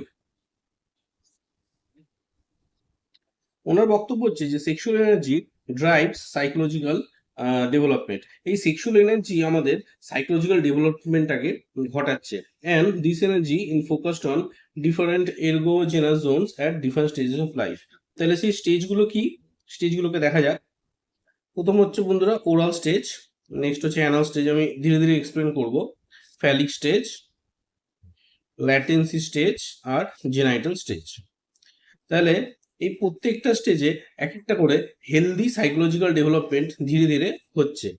এবার এর মধ্যে যদি কোথাও ফ্রাস্ট্রেশন হয়, মানে কোনো স্টেজ যদি ভালোভাবে না গড়ে ওঠে অথবা যদি ওভার ইন্ডালজেন্স হয়, কোনো স্টেজে একটা লোক বেশিক্ষণ পছন্দ করলো, তাই বেশিক্ষণ ওই স্টেজের মধ্যে আটকে থেকে গেল, তাহলে ফ্রাস্ট্রেশন হওয়াটাও ভালো না, আবার বেশি অতিরিক্ত ভালো লেগে যাওয়াটাও ভালো না। তখন হয় কি, ফিক্সেশন হয়। ফিক্সেশন মানে হচ্ছে ও একটা পার্টিকুলার স্টেজে স্টাক হয়ে গেল, মানে আটকে থেকে গেল। তাহলে প্রথম যেটা আছে ওরাল স্টেজ, এটা জন্মের পর থেকে 1.5 বছর বয়স অবধি চলে। In the oral stage, the libido is focused on the mouth. Infants derive pleasure from activities like sucking, biting and swallowing. দেখবে বন্ধুরা, একটা ছোট বাচ্চা যখন জন্ম নেয়, জন্মানোর পর থেকে ছোট বাচ্চা সবকিছুই মুখে নিতে চায়।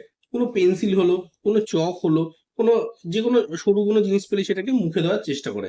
কেন? তারা মুখে কোনো একটা জিনিস চুষে বা মুখে কোনো একটা জিনিস চিবিয়ে, হ্যাঁ, তারা এটা থেকে একটা প্লেজার ডিরাইভ করে। এইটাই এই ওরাল স্টেজের মাধ্যমে বোঝানো হয়েছে। তো তারা যে বিভিন্ন ধরনের জিনিস সাকিং করে বা বাইটিং করে একটা প্লেজার ডেরাইভ করছে, সেটাকে আবার দুটো স্টেজে ভাগ করা যায়। একটা হচ্ছে ওরাল এরোটিক স্টেজ, যেটা 0 থেকে 9 মাস অবধি চলে। এইখানে তারা চুষে অথবা ব্রেস্ট ফিডিং করে প্লেজার পাচ্ছে। আর ওরাল স্যাডিস্টিক স্টেজ, স্যাডিস্ট মানে হচ্ছে যে অন্যকে কষ্ট দিয়ে আনন্দ পায়। তাহলে এখানে 9 মাস থেকে 18 মাস পর্যন্ত এই ওরাল স্যাডিস্টিক স্টেজটা চলছে, যেখানে বাচ্চারা আনন্দ পাচ্ছে বাইটিং অর্থাৎ চিবিয়ে।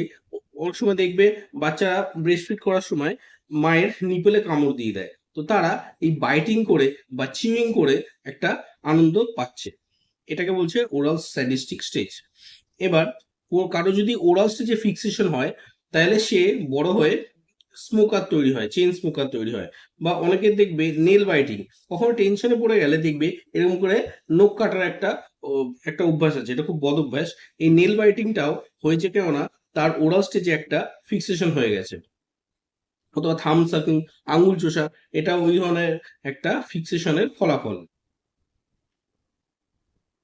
এরপরে অ্যানাল স্টেজ, যেটা 1.5 বছর থেকে 3 বছর বয়স অবধি চলে। এই অ্যানাল স্টেজে ফোকাসটা শিফট করছে অ্যানাসের উপর, অর্থাৎ পায়ু। এবং pleasure is drive from toilet training. যখন তাকে টয়লেট করার ট্রেনিং দেওয়া হচ্ছে তখন সে প্লেজারটা পাচ্ছে। কিভাবে পাচ্ছে আমরা দেখব। এটাকে দুটো স্টেজে ভাগ করা হচ্ছে। এখানেও অ্যানাল এরোটিক স্টেজ আছে, যেটা 1.5 বছর থেকে 2.5 বছর পর্যন্ত চলে। এখানে মূত্র ত্যাগ করে এবং মল ত্যাগ করে বাচ্চা মজা পাচ্ছে। আবার অ্যানাল স্যাডিস্টিক স্টেজ, যেটা 2.5 থেকে 3 বছর পর্যন্ত চলে। এইখানে পায়খানাটাকে চেপে রেখে পেটের মধ্যে যে মুভমেন্ট গুলো হচ্ছে সেটা একটা বাচ্চা এনজয় করছে। তাহলে এরোটিক স্টেজে পায়খানা পেচ্ছাপকে রিলিজ করে আনন্দ পাচ্ছে, আর স্যাডিস্টিক স্টেজে পায়খানাটাকে চেপে রেখে আনন্দ পাচ্ছে। এখানে বন্ধুরা তাই যদি ফিক্সেশন হয়ে যায়, অ্যানাল রিটেন্টিভ পার্সোনালিটি হবে। যদি বাচ্চাকে অতিরিক্ত স্ট্রিক্ট করা ট্রেনিং দেওয়া হয়, অতিরিক্ত বেশি পটি ট্রেনিং নিয়ে কড়াকড়ি করলে তার অ্যানাল রিটেন্টিভ পার্সোনালিটি ডেভেলপ করবে। আর যদি ভালো করে পটি ট্রেনিং না করা হয়, যদি ঢিলে ঢালা ট্রেনিং করা হয়, তখন তার অ্যানাল এক্সপালসিভ পার্সোনালিটি ডেভেলপ করে যাবে due to lack of control. এরপরে আসছি আমরা ফ্যালিক স্টেজ, যেটা 3 থেকে প্রায় 5-6 বছর অবধি চলে। এই ফ্যালিক স্টেজে ফোকাস শিফট করছে জেনিটালস, অর্থাৎ যৌন অঙ্গ। Children explore their own bodies and develop sexual feelings. এই সময় থেকে তারা নিজের বডিকে এক্সপ্লোর করে এবং এদের মধ্যে সেক্সুয়াল ফিলিংসটা প্রথমবার তাদের জন্মাতে শুরু করে। এটাকে দুটো কমপ্লেক্স এই স্টেজে দেখা যায়। একটা হচ্ছে ওডিপাস কমপ্লেক্স, আর একটা হচ্ছে ইলেকট্রা কমপ্লেক্স। তাহলে প্রথমে ওডিপাস কমপ্লেক্সটা দেখি। এই ওডিপাস কমপ্লেক্সটা বয়েজদের মধ্যে দেখা যায়, ছেলেদের মধ্যে দেখা যায়। এখানে ছেলেরা কি করে, ছেলেরা তার মায়ের প্রতি একটা সেক্সুয়াল আকর্ষণ ডেভেলপ করে এবং যার জন্য তারা তাদের বাবাকে হিংসা করতে শুরু করে। এরপরে তাদের একটা ভয় তৈরি হয়, তাদের ভয় তৈরি হয় যে তাদের বাবা যদি জানতে পারে যে তার মায়ের প্রতি একটা সেক্সুয়াল আকর্ষণ তৈরি হয়েছে, তাহলে তার বাবা হয়তো তার যৌন অঙ্গটাকে কেটে দেবে, যেটাকে বলছে castration anxiety.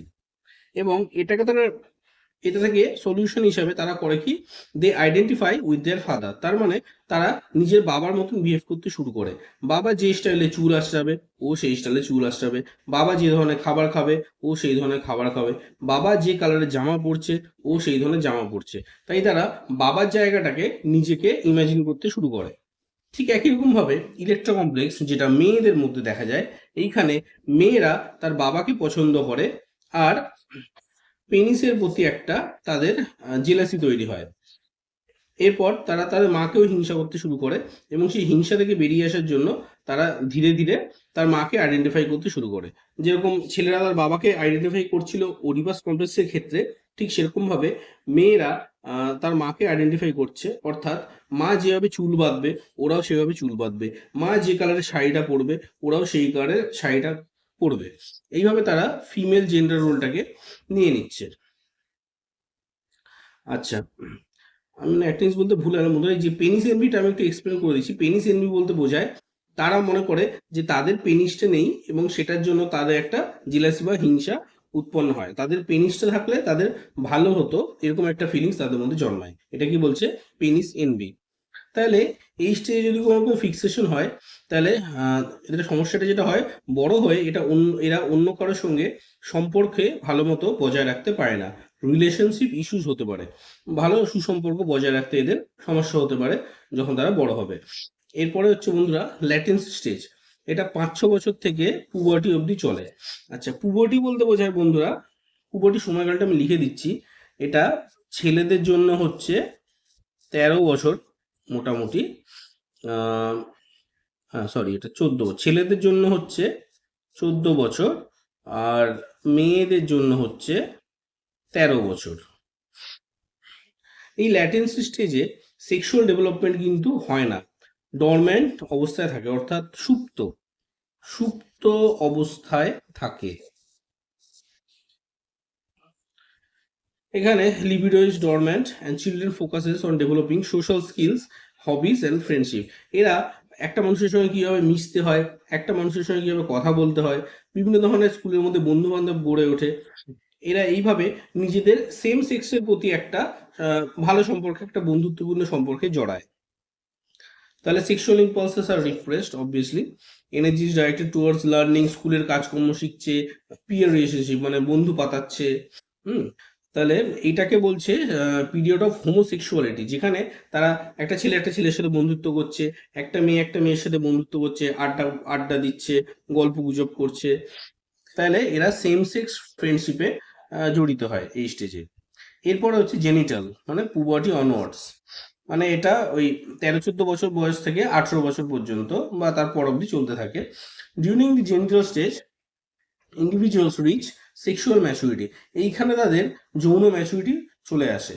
This stage is marked by resurgence of sexual desires from the desire to form heterosexual relationships. এখানে তারা হেটারোসেক্সুয়াল রিলেশনশিপে জড়ায়, অর্থাৎ একটা মেয়ে একটা ছেলের সঙ্গে সম্পর্ক জড়াচ্ছে, আর একটা ছেলে একটা মেয়ের সাথে সম্পর্কে জড়াচ্ছে, তাহলে অপোজিট সেক্সের প্রতি একটা অ্যাট্রাকশন তৈরি হচ্ছে। এখানে the libido is focused on the genitals, মেন হচ্ছে যৌন অঙ্গের উপর এখানে ফোকাসটা, যেখানে তারা সেক্সুয়াল প্লেজার ডিরাইভ করতে চায় এবং sexual interest becomes more mature and adult like. Basically তারা একে অপরের সঙ্গে সেক্সুয়াল ইন্টারকোর্সে জড়াতে চায়, তারা যৌন সম্পর্কে লিপ্ত হতে চায়, তারা একটা ইন্টিমেসি চায়, একটা ফিজিক্যাল রিলেশনশিপ তারা চায়। এবং ফ্রয়েড এটা মনে করেন যে এই স্টেজে যদি কেউ কোনো রকম কনফ্লিক্টের মধ্যে জড়িয়ে যায়, কোনো রকম কনফ্লিক্ট অ্যারাইজ করলে তাদের মধ্যে সেক্সুয়াল পারভার্সনস আসতে পারে, অর্থাৎ তাদের মধ্যে একটা বিকৃত যৌন চাহিদা জন্মাতে পারে। এই যে সমাজে আজ আমরা দেখছি এত এত রেপ হচ্ছে, এত শ্লীলতাহানি হচ্ছে, এগুলো যারা করছে তাদের মেন্টালিটিটা এরকম কেন? তার কারণ হচ্ছে তারা এই যে জেনিটাল স্টেজ আছে, জেনিটাল স্টেজটা তারা ভালোভাবে তাদের সেক্সুয়াল ডেভেলপমেন্টটা হয়নি, এরা কোনো একটা কনফ্লিক্টে জড়িয়েছিল, যার জন্য বর্তমানে তাদের মানসিকতাটাই বিকৃত। তাদের সবসময় একটা রেপ করার মতো বা একটা মলেস্টেশন করার মতো একটা মানসিকতা তৈরি হয়ে গেছে।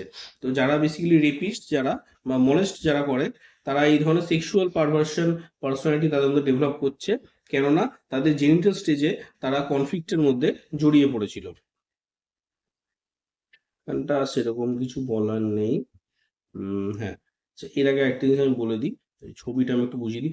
এই যে ছবিটা দিয়েছি বন্ধুরা, তোমরা অবশ্যই এটা পরীক্ষার খাতায় লিখে এসো, প্রচুর নম্বর পাবে। এখানে একটা লেজার দিয়ে বোঝাই। প্রথমে হচ্ছে বন্ধুরা ওরাল, ওরালে আমার ফোকাস হচ্ছে মাউথের উপর, যেখানে সাকিং আর সোয়ালোয়িং বা বাইটিং এগুলো আমাদের মূল উদ্দেশ্য আমি বলেছি।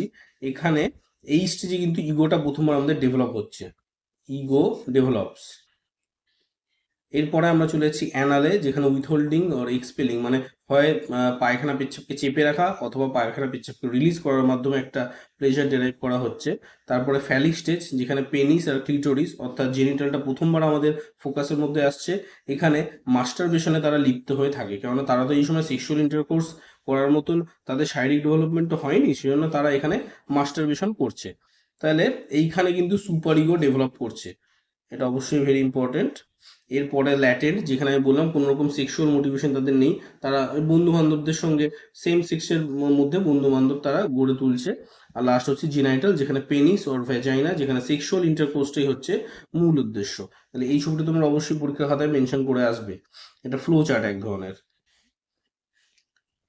এরপরে হ্যাঁ, এরপরে হচ্ছে বন্ধুরা সাইকোসেক্সুয়াল স্টেজে কিছু কিছু মেন কনফ্লিক্ট যেগুলো, সেই কনফ্লিক্টগুলো কেন অ্যারাইজ করে? কনসাস এবং আনকনসাস ফোর্সের মধ্যে একটা স্ট্রাগল, এর জন্য অ্যারাইজ করতে পারে। অথবা লাইফ ইনস্টিং, যেটা অ্যারোজ, আমি একটু আগে বুঝিয়েছি বন্ধুরা, আগের কোশ্চেনটায় বোঝালাম, যেটা হচ্ছে ওই প্রেমে পড়া অথবা ব্রেস্ট ফিডিং, এটা আমি এক্সাম্পল দিলাম। ডেথ ইনস্টিংক্ট, যেমন সুইসাইডাল থটস। তো এই লাইফ ইনস্টিংক্ট আর ডেথ ইনস্টিংক্টের মধ্যে যদি একটা টেনশন চলে বা একটা দ্বন্দ্ব চলে, এর থেকে কিছু কনফ্লিক্ট অ্যারাইজ করে। আমি কিছু কনফ্লিক্টের এক্সাম্পল এখানে দিয়েছি, যেমন ego versus superego, sadism versus masochism. আচ্ছা বন্ধুরা, স্যাডিজম মানে হচ্ছে, আমি অলরেডি বলেছি বন্ধুরা, যে অন্যকে কষ্ট দিয়ে আনন্দ পায়। আর ম্যাসোচিজম হচ্ছে যে নিজেকে কষ্ট দিয়ে আনন্দ পায়। এটা আমরা এক ধরনের বিডিএসএম সেক্সুয়াল সম্পর্কের মধ্যে আমরা দেখেছি, যে একে অপরকে অনেক সময় চাবুক দিয়ে মারা হয় এবং নিজেকে পেইন দেওয়ার মাধ্যমে এরা একটা সেক্সুয়াল প্লেজার অনুভব করে। নেক্সট হচ্ছে বন্ধুরা হেটারোসেক্সুয়ালিটি ভার্সেস হোমোসেক্সুয়ালিটি। হোমোসেক্সুয়ালিটি মানে হচ্ছে সেম সেক্সের মধ্যে অ্যাট্রাকশন, মানে একটা ছেলের প্রতি আকর্ষণ, আর একটা মেয়ের প্রতি আকর্ষণ।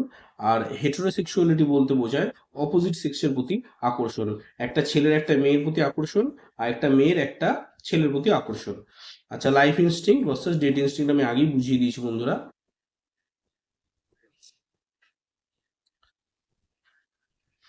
আচ্ছা, এটা আমি প্রথমে বলেছি বন্ধুরা, কেউ যদি কোনো একটা স্টেজে স্টাক হয়ে যায়, তাহলে তখন তার ওই স্টেজে ফিক্সেশন তৈরি হয়ে যায়, এবং তখন সেক্সুয়াল ডেভেলপমেন্টটা বা সাইকোলজিক্যাল ডেভেলপমেন্টটা ঠিক মতো হয় না, বিভিন্ন বিভিন্ন ধরনের ইস্যুস তৈরি হয়। ফর এক্সাম্পল, ওডিপাস কমপ্লেক্সে কারো যদি ওডিপাস কমপ্লেক্স তৈরি হয়ে যায়, যেটা ছেলেদের তার মায়ের প্রতি সেক্সুয়াল আকর্ষণ, ওইখানে যদি কারো ফিক্সেশন হয়ে যায়, তখন সেই ওডিপাস কমপ্লেক্সের জন্য সে নার্সিসিস্ট তার পার্সোনালিটি তৈরি হয়। নার্সিসিস্ট মানে হচ্ছে যে নিজেকে নিয়ে অতিরিক্ত ভাবে, যে অতিরিক্ত পরিমাণে সেলফিশ। অতএব সে কখনো অন্য কারোর সঙ্গে রিলেশনশিপটা ভালো মতো গড়তে পারে না, কারণ রিলেশনশিপ মানেই হচ্ছে একে অপরের প্রতি কেয়ার করা এবং একে অপরের প্রতি কন্ট্রিবিউট করা। তো নার্সিসিস্ট ব্যক্তি যে নিজেকে নিয়ে সবসময় পড়ে থাকে, শুধু নিজেরটাই চিন্তা ভাবনা করে, যে অতিরিক্ত সেলফিশ, সে কখনোই একটা অন্য মানুষের কথা চিন্তা করতে পারে না। অতএব সে কখনোই একটা রিলেশনশিপে ঠিকমতো টিকে থাকতে পারবে না। আর ফ্যালিক স্টেজে যদি ফিক্সেশন হয়, তাহলে তার রোমান্টিক রিলেশনশিপে সে কখনোই টিকতে পারবে না। আচ্ছা, তাহলে বন্ধুরা এর পরের কোশ্চেনে আমরা চলে যাচ্ছি। এরপরে আমরা দেখব ডিফেন্স মেকানিজম। হ্যাঁ,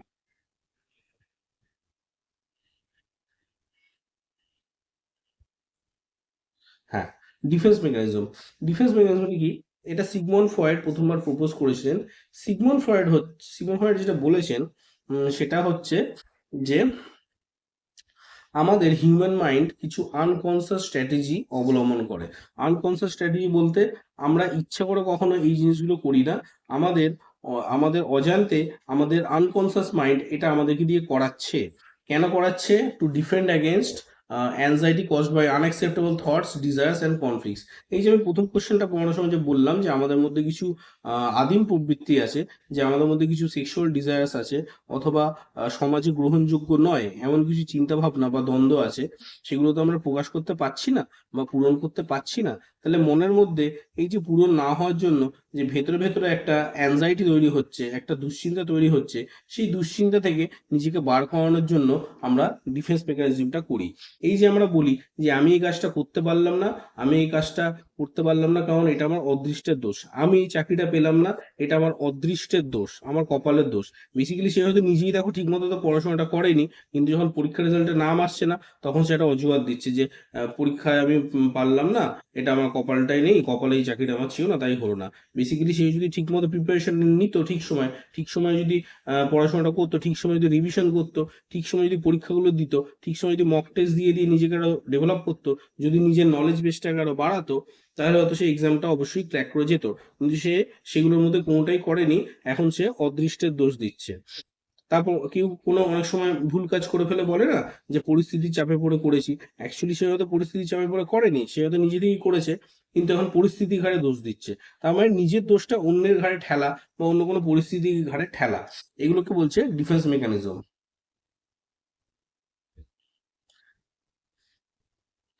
এটা একটা ডেফিনিশন দিয়েছে বন্ধুরা, defence mechanisms are psychological tools that are unconsciously use to reduce anxiety, avoid guilt and maintain emotional balance when the ego is under threat. Ego থ্রেটের মধ্যে থাকে। কেন থ্রেটের মধ্যে থাকে আমি একটু পরে বুঝিয়ে দিচ্ছি বন্ধুরা। ইগো কনস্ট্যান্টলি নেগোশিয়েট করছে, কাদের মধ্যে? একদিকে হচ্ছে ঈদের ইম্পালসিভ ডিমান্ডস, ঈদের কিছু যৌন চাহিদা আছে, ঈদের কিছু রাগ আছে, ঈদের হচ্ছে চাহিদা হচ্ছে আমার এখনই চাই তো এখনই চাই। আরেকদিকে সুপার ইগো একটা নীতিবোধ দিয়ে তার উপর প্রেশার ক্রিয়েট করছে। সুপার ইগো যদি ঈদের চাহিদাটা সে পূর্ণ করে তখন সে গিল্ট করাবে, তাকে গিল্ট ফিল করাবে, অথবা তাকে আদর্শবোধের কথা বলে তাকে ঈদের ডিমান্ডটাকে পূরণ করতে দেবে না। তাহলে ইগোকে ঈদের কথাটাও শুনতে হচ্ছে, আবার সুপার ইগো কথাটাও শুনতে হচ্ছে, এবং দুজনের মধ্যে একটা ব্যালেন্স তৈরি করতে হচ্ছে। সেই জন্য এই যে টেনশন তার মধ্যে তৈরি হচ্ছে, এটা তার মধ্যে একটা অ্যাংজাইটি তৈরি করছে। এর জন্য for the sake of its own existence, ego নিচ্ছে ডিফেন্স মেকানিজমস।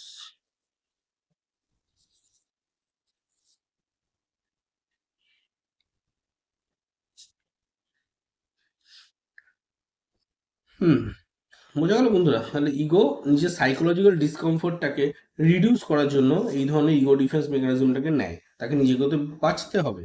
তাহলে কিছু টাইপস আমি এখানে বলেছি ডিফেন্স মেকানিজমের। প্রথম হচ্ছে আইডেন্টিফিকেশন। আইডেন্টিফিকেশন হচ্ছে বন্ধুরা, একটু আগে যেমন ইলেকট্রা কমপ্লেক্স আর ওডিপাস কমপ্লেক্স পড়ানোর সময় বললাম যে তুমি আরেকটা মানুষের মতো নিজেকে ভাবতে শুরু করছো, তার রোলটা তুমি নিয়ে নিচ্ছ।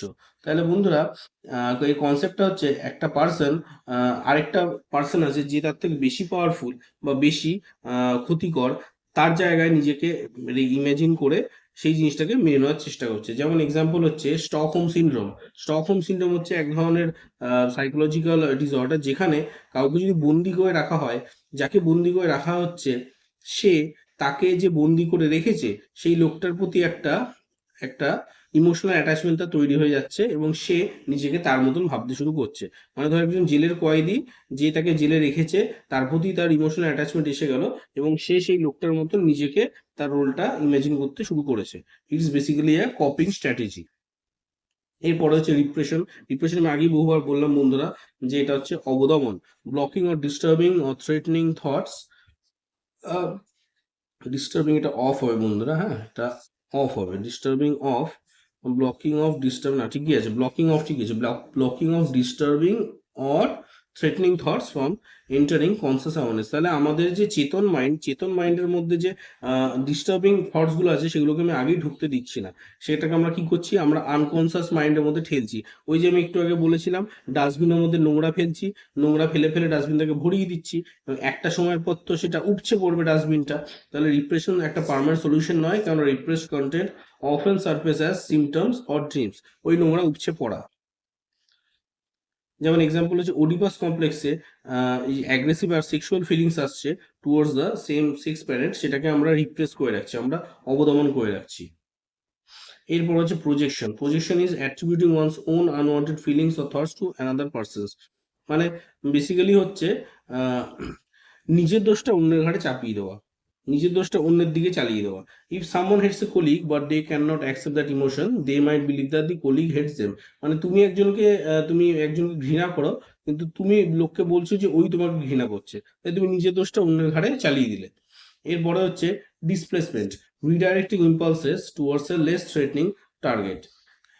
এটা হচ্ছে বন্ধুরা ধরো একটা লোক তার বসের কাছ থেকে ঝাড় খেয়েছে, কিন্তু বসকে তো কিছু বলতে পারছে না যেহেতু সে তার বস। বাড়ি এসে তার ওয়াইফের উপর রাগ দেখাচ্ছে বা চেয়ারে লাথি মারছে। তার মানে তুমি অ্যাকচুয়াল যে দোষী তাকে কিছু বলতে পারছো না, তাই তুমি নিজের ফ্রাস্ট্রেশনটা অন্য কারোর উপর চালাচ্ছ, যে তার থেকে একটু কম পাওয়ারফুল, সে তোমাকে সেরকম কিছু বলতে পারবে না, তাই তার উপর তুমি ওটাকে চালিয়ে দিলে। এটাকে বলছে ডিসপ্লেসমেন্ট। নেক্সট হচ্ছে sublimation, redirecting unacceptable desires or impulses into socially acceptable and constructive activities। তোমার মধ্যে যে আনঅ্যাকসেপ্টেবল চাহিদাগুলো আছে সেগুলোকে তুমি একটু সমাজে গ্রহণযোগ্য কিছু কাজকর্মের মাধ্যমে সেটাকে তুমি চালিয়ে দিচ্ছ। এটা খুব ম্যাচিওর এবং হেলদি ডিফেন্স মেকানিজম, কেন তুমি এখানে কিছু অ্যাকসেপ্টেবল অ্যাক্টিভিটিস করছো। যেমন আমি এক্সাম্পল দিচ্ছি, an unhappy musician turns emotional pain into beautiful music or painting. তোমাদের মধ্যে অনেকেই নিশ্চয়ই রকস্টার সিনেমাটা দেখে থাকবে, যেটা রণবীর কাপুরের। রণবীর কাপুরের যখন রিলেশনশিপটা ব্রেক হয়ে যায় বা রিলেশনশিপটা ঠিকমতো চলে না, তখন সেই দুঃখে গান গাইতে শুরু করে এবং গান গাইতে গাইতে একটা খুব ভালো মিউজিশিয়ান তৈরি হয়ে গেছিল। তাহলে এই আনহ্যাপি একজন আনহ্যাপি মিউজিশিয়ান তার ইমোশনাল পেনটা তার মিউজিকের মাধ্যমে বের করে দিচ্ছে, ডিসচার্জ করে দিচ্ছে। নেক্সট হচ্ছে ডিনায়াল। ডিনায়ালটা প্রপোজ করেছে অ্যানা ফ্রয়েড, যিনি হচ্ছে সিগমন্ড ফ্রয়েডের মেয়ে। ইনি বলছেন যে refusal to accept the reality or facts to avoid feelings. মানে তুমি বুঝতে পারছো যে একটা জিনিস অনৈতিক বা অনুচিত, তুমি তাও সেটাকে স্বীকার করছো না। সেটা তোমার এই যে সিচুয়েশনটা আছে ওটার বিরুদ্ধে তুমি এটাকে শিল্ড হিসেবে ব্যবহার করছো, যে আমি এটাকে অস্বীকার করবো। A husband denies evidence of his wife's infidelity even it's obvious. একটা স্বামী বুঝতে পারছে যে তার ওয়াইফ হয়তো কোনো এক্সট্রামেন্টাল অ্যাফেয়ার্সে জড়িত আছে, সে তাকে ঠকাচ্ছে, কিন্তু সেটা জেনেও সে সেটাকে স্বীকার করছে না। তাহলে এটাকে হচ্ছে ডিনায়াল। এরপর হচ্ছে রিগ্রেশন। রিগ্রেশন হচ্ছে এটা তুমি বর্তমান যে স্টেজে আছো তার থেকে আগে, মানে একটু ছোটবেলার স্টেজে নিজেকে নিয়ে যাচ্ছ। কিরকম? ধরো তুমি তোমার বসের কাছে ছুটি চাইছো, এবার বস তোমাকে ছুটি দিচ্ছে না, এবার তুমি তো তার কাছে বারবার করে ঘ্যান ঘ্যান করতে পারবে না।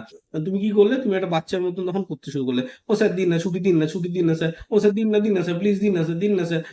ওর কাঁদতে শুরু করে দিলে, তুমি হাওয়া করে কাঁদতে শুরু করে দিলে। তাহলে এটা তো একটা বাচ্চার মতন ব্যবহার। তো তোমার তো, তুমি একটা ম্যাচিউর লোকের সাথে তোমার তো শোভা পায় না, কিন্তু কি করবে, ছুটি তোমার চাই, তোমাকে হেন তেন প্রকারে নিজে বসকে রাজি করাতে হবে, তাই তুমি এখন বাচ্চাদের মতন একটা রিয়াকশন দিতে শুরু করলে। এটাকে বলছে রিগ্রেশন। এরপরে হচ্ছে রেশনালাইজেশন। তার মানে হচ্ছে একটা ঘটনা ঘটে গেছে, সেটা তুমি মেনে নিতে পারছো না, কিন্তু তাও বাধ্য হয়ে তুমি কিছু যুক্তি সাজাচ্ছ যাতে করে নিজেকে একটু মনে সান্ত্বনা দেওয়া যায়। যেমন ধরো কারো একটা বাড়ি ভূমিকম্পের মধ্যে ভেঙে পড়েছে, এবার তার তো একটা বিরাট টাকা লস হয়েছে, কিন্তু সে আর করবেটা কি, ভূমিকম্পকে তো সে আর কিছু করতে পারবে না। তো সে লাস্টে কি বলবে, যা ভগবানের ইচ্ছে তাই হয়েছে, ভগবানের ইচ্ছে ছিল তাই হয়েছে, তাই এটা মেনে নি। তাহলে সে এটাকে অ্যাক্ট অফ গড বলে চালিয়ে দিল।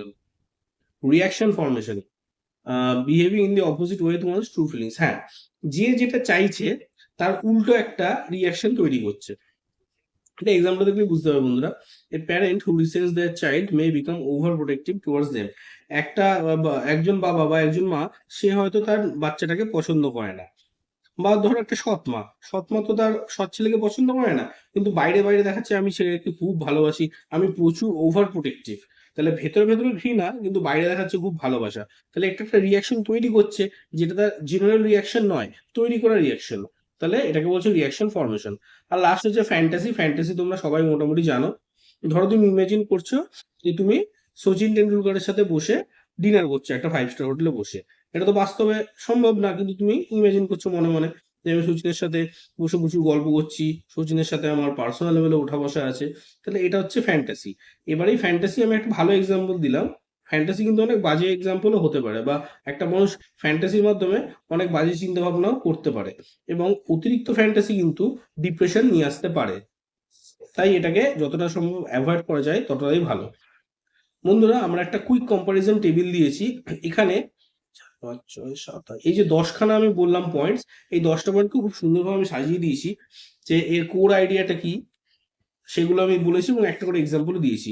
এই চারটা যদি তোমরা পরীক্ষার খাতায় লিখে আসতে পারো, তোমরা প্রচুর প্রচুর নম্বর পাবে। তাই এই চারটা ভীষণ ইম্পর্টেন্ট, তোমরা খুব ভালো করে এটা করো, করে এটাকে তৈরি করে নিও। আর কিছু বাকি আছে না? ঠিক আছে বন্ধুরা, আজকে তাহলে শেষ করছি।